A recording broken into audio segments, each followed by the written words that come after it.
last time. Kill it if you have to.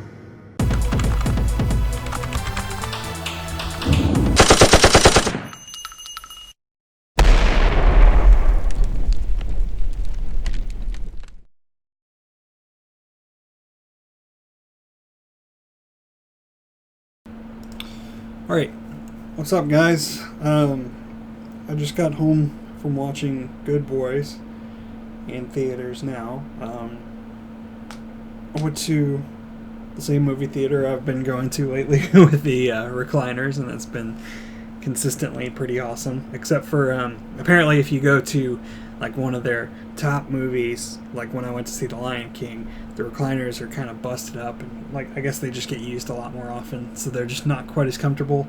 But thankfully this movie had been out long enough to where it was kind of tucked away into one of the very last theaters down in the hallway, down the hallway. And it was really good. I honestly was a little, not nervous because I don't really have any expectations going into it, but I was a little pessimistic, I guess, going into it. I hadn't seen anything really from Seth Rogen's group of people since This Is the End, and I liked that movie, but it's like it had very hit or miss moments, and it's been years since that came out, so the fact that I hadn't really seen anything made me kind of not nervous again, because I didn't really care either way. I just wanted it to be something to give me a little bit of a laugh after work.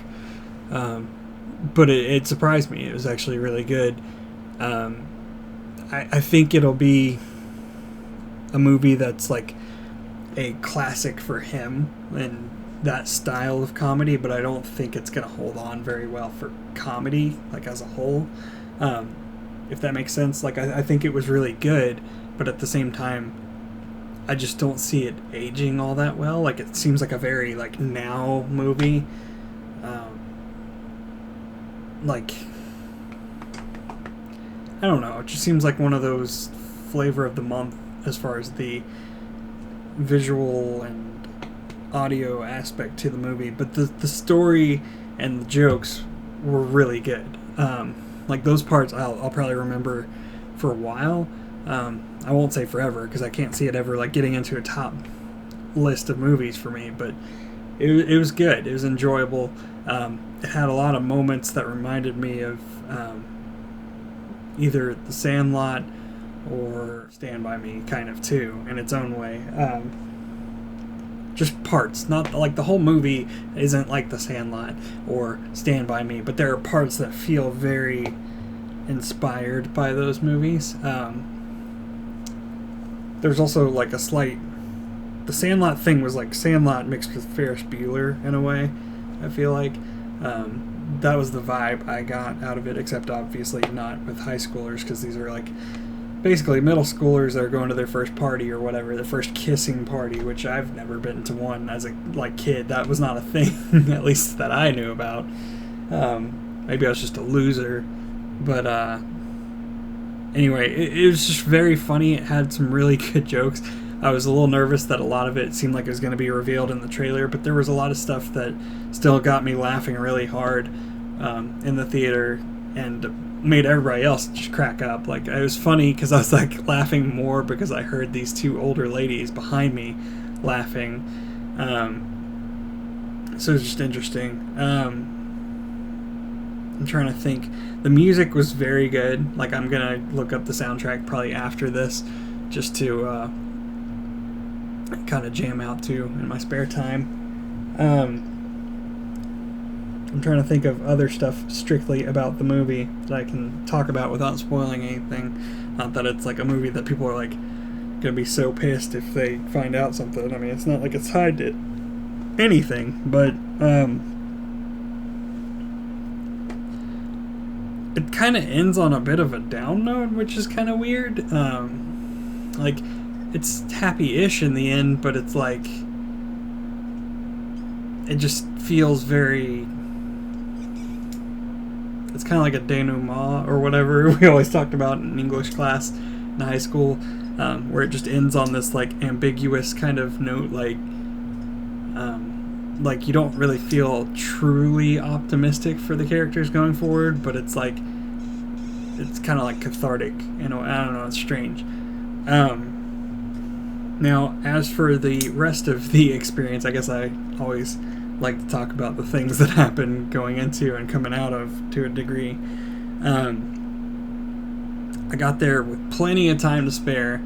I tried to eat a pretty big lunch today to like not get food at the theater, but for some reason I was just craving it, so I ended up getting a large popcorn. I only ate like 2/3 of it. Felt kind of like an idiot, but I ate all my cookie dough bites and my large cherry Coke. We drank all that because, had to just shovel all that shit in. I had to pile up and be fat as hell. So I'm gonna have to work hard to like not do that next time I go. Thought about going to see It Chapter 2 after, or whatever it's called, but after the movie, but I just couldn't really make myself stay another hour and a half, 2 hours, whatever. I wanted to get home. Now, as for the trailers during the beginning of the movie, it was kind of interesting. The first like trailer I think that played was it was really weird. It was Star Wars, but I noticed they picked the original like trailer for Episode 9, not the D23 trailer, which I thought was kind of weird because everybody's already seen the new trailer now, and it seems to fit better with like giving this whole big like idea of it being like it had a real sense of finality to it, and conclusiveness. So it was kind of weird seeing the original trailer after all that, but it's interesting because I hadn't actually seen those trailers in theaters. I always saw them online, and it was intense when I saw them, but there's just something to be said about the sound in a theater. And it's like, I when I heard Palpatine's laugh, which, spoiler alert, but I mean, the trailers have been out for months and months and months, so surely everybody's seen them. It was crazy hearing it just like reverberate throughout the theater and go from front to back as it kind of traveled across the surround sound. Other stuff that happened, there was a trailer for It Chapter 2, which is weird considering it was literally, just down the hallway. It's like I've never been to a movie where a trailer for a movie that is in theaters is playing in another theater for a different movie. Also, on the way in, I saw that Once Upon a Time in Hollywood was still in there, which sucked because I didn't see it on the app when I went to order tickets, because I've been wanting to see that too. And it wasn't on there, so I felt like I missed my chance. But then I saw it in the theater, and I was like, well, damn it. Like, if you'd had that on there, I'd have probably gone and seen that first, and then saw Good Boys. But, so that was interesting. And then I have to tell this story because I told my dad and it cracked him up, and it was cracking me up to think about it. But on the way out, you've sat around for like 2 hours in the dark, so you kind of lose sense of like direction and stuff when you're going out sometimes from the theater, and you have to do that like quick look around, but left, right, left, whatever, to figure out which direction you need to go to get out of the hallway and back to your car or whatever.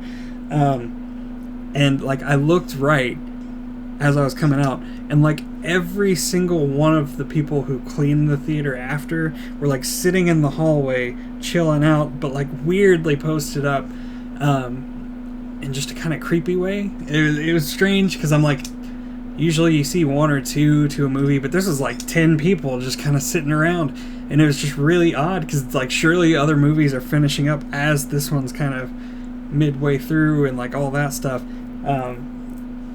But I looked out and looked to the right when I was supposed to go left, and the guy was like, one guy was just like looking at me and he was like, other way. And all I could think was, thanks, little Gollum looking motherfucker, like, take the rest of your Smeagol asses away, because this is creepy as hell. But thank you for the advice. I'm gonna go take a piss and then go home and stuff. But I just, politely thanked him, went about my business, but it was weird. They were like trolls, and they're all posted up. It made me so uncomfortable, so I felt like I had to share. It was an interesting experience.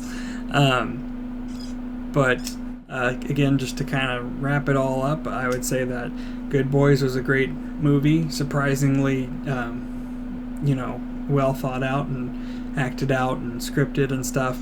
I do wish they had had less of the jokes on the trailers, just so I didn't know so much going into it.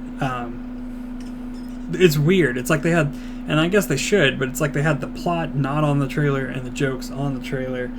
So it's like it spoiled the funny moments, but like not the story, which is strange because I didn't care all that much about the story so much as I did the jokes. So if you can kind of forgive that, it's a really good movie, I would say. I don't think I'll remember it, 5, 10, 15 years down the road so much, but it was good for, a good post or late summer comedy movie. I guess if I had to give it a rating, I've never really done that, but I would give it like probably like a 7.6. It's not like the most amazing movie you're ever going to see, but it was definitely worth the time, especially if you have that Regal Unlimited thing that I was talking about last time, where it's like you pay $20 a month or whatever, and you can see as many movies as you want for basically free. I mean, you have to pay like a 55-cent fee for your ticket or whatever, but it's next to nothing. And if you go every week, you're going to at least have double the value, which I've been slacking on. So I'm going to try and see more movies soon, maybe It Part 2 or whatever soon, and other stuff as it comes out. But for now, I guess that's all. So I'll see you next time. Bye.